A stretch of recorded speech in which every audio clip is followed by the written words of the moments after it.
Alors, pendant ce temps, en face, François Hollande fait du surplace. Oui, au mieux. On peut même dire que François Hollande perd un peu de terrain. La faute notamment à Jean-Luc Mélenchon, le candidat du Front de gauche, qui, on l'a encore vu hier, avec sa prise de la Bastille, réussit vraiment sa campagne. Il totalise désormais 11% des intentions de vote.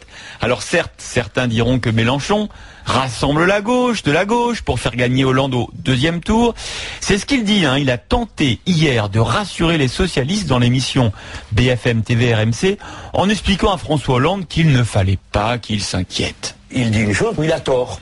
Quand il dit c'est au premier tour qu'il me faut être devant, en quelque sorte. Mais non, lorsque François Mitterrand était candidat en 1981, il était, à la fin du premier tour, 3 points derrière Valéry Giscard d'Estaing. Au deuxième tour, François Mitterrand l'a emporté.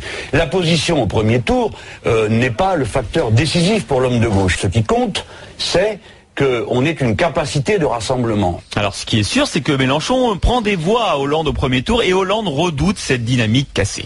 Vous savez, ce qui me fatigue un tout petit peu dans cette élection, c'est d'entendre parler sans cesse de François Hollande et de Nicolas Sarkozy. Je commence à en avoir à ras le bol, parce qu'il y a d'autres candidats. Objectivement, ils sont en tête de très loin, 10 points devant le troisième.